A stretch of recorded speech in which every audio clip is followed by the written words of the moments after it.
And as I hear news every day that AI is replacing this job, AI is replacing that job, I came to a conclusion that I should be a part of a person building AI, not be a part of a person getting replaced by AI.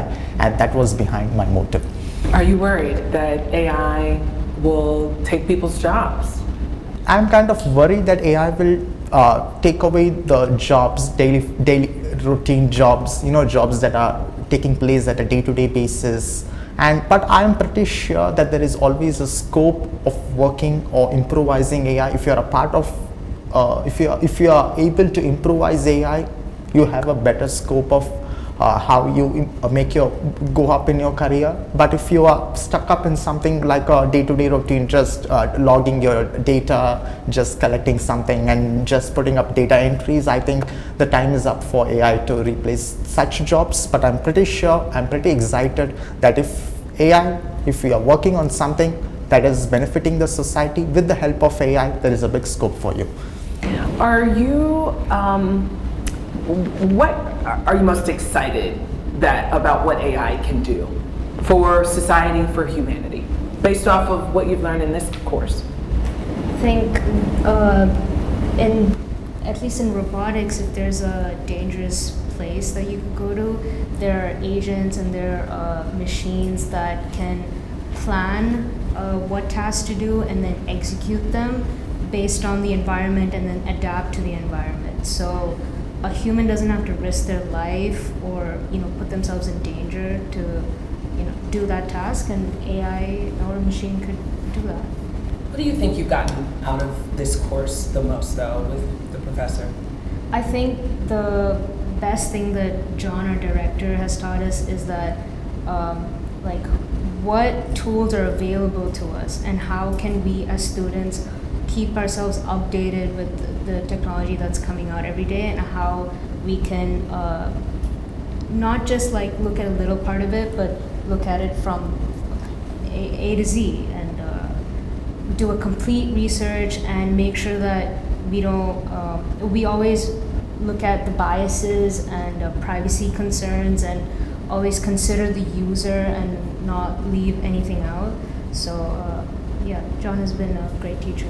Do you think, you talk about you make sure that you're considering safety and you consider biases and whatever other issues might come from AI. Do you think some of these bigger companies are also considering those things? OpenAI, Google, do you think they're doing enough to think about the safety of its users? They're definitely trying their best. But internally, we don't know exactly what they're doing, but they're definitely considering what the users, the data that they put out and how they use that data.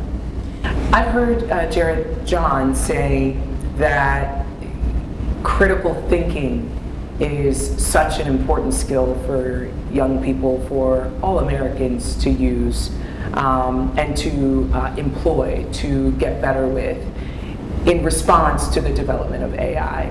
What does that mean to you? I view AI as a tool. It helps me be better. And if I can think well, suddenly I can take those thoughts 10 times, 100 times further with AI tools. And so if you can't think well, AI can't take you very far. It's a car with no gas. But as soon as you are the gas, you're putting your intellect, your abilities into it, it can take you very far away.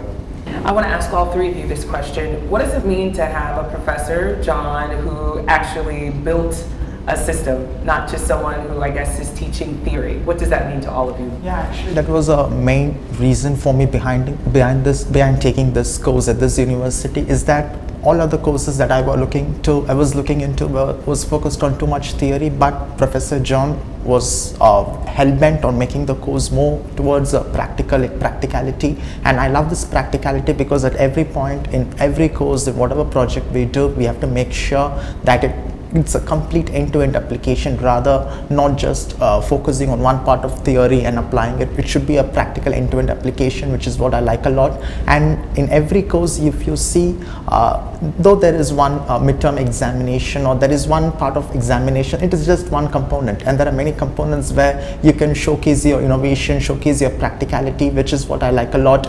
Because in my in the course that I took in my bachelor's, it was more about writing, more about theory, not too much, only 10% or 15% into practicality. But over here it is the other way around, which is what made me choose this course, and I love it. Yeah, some of the same reasons. So AI PI isn't just AI and its theories, it's AI with its business courses. So it's emphasized that not only do we build the models and the scripts and the things that we need as developers, but to view it from a stakeholder's perspective and make sure we build an entire system that can be used by a layperson as well, but also useful to any developer or engineer. Did you answer that question? I did not. Sure. I came here working full time, and I needed a practical program. It's great to have theory, it's great to understand the mathematics, but my boss wanted to say, what'd you get out of this that you can produce for us tomorrow? And I was thankful this program offered that. Have you produced anything yet? Quite a few things, so very excited. And now able to produce some of my own as well.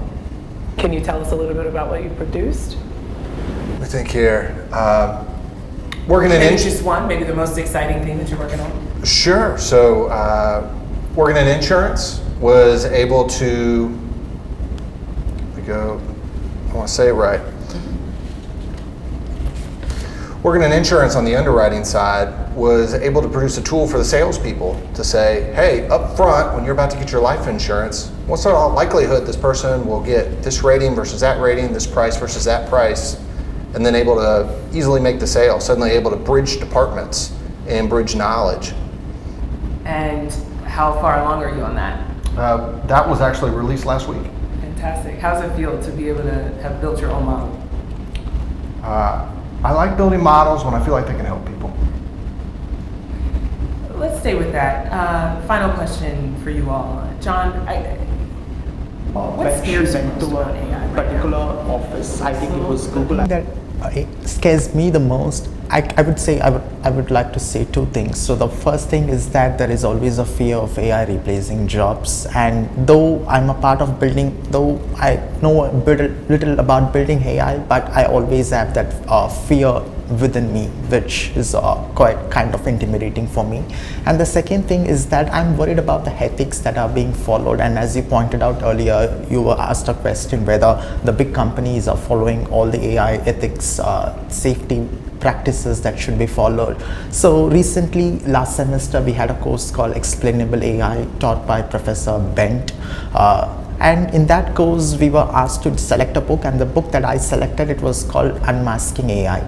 So that book is all about how you carry out AI ethics in every organization wherever you work. In that particular book, that author has pointed out that when she went to a particular office, I think it was Google, I'm not recollecting it correctly. So when she went to that office, the face detection system could not detect her face properly because she was an African American woman, and it was more, and the face detection system was more inclined to accept faces of white Americans or something like that. So her face wasn't detected, and when she went to the officer was not able to correct it. So then she started to think about how these practices, how these mispractices are being followed.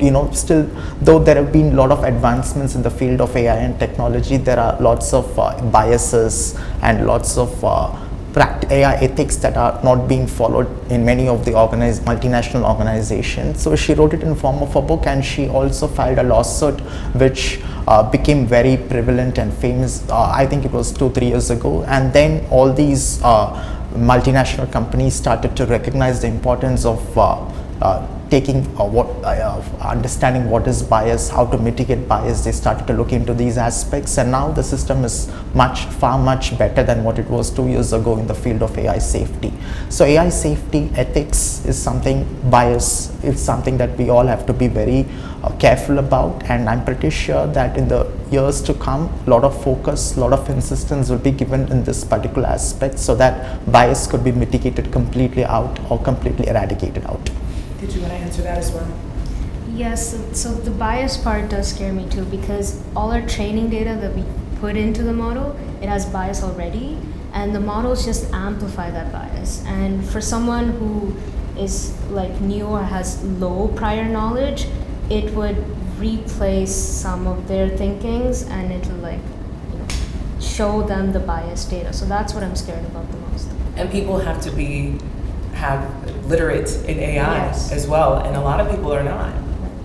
Yes. Anything else you all want to say about this program, or John?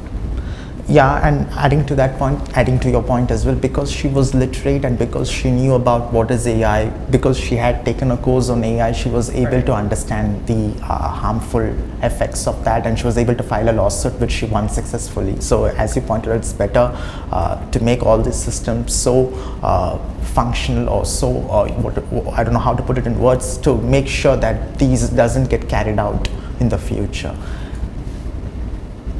You don't have anything else to say, Jared? This is a special program in a special place, really preparing students for the work of today and tomorrow.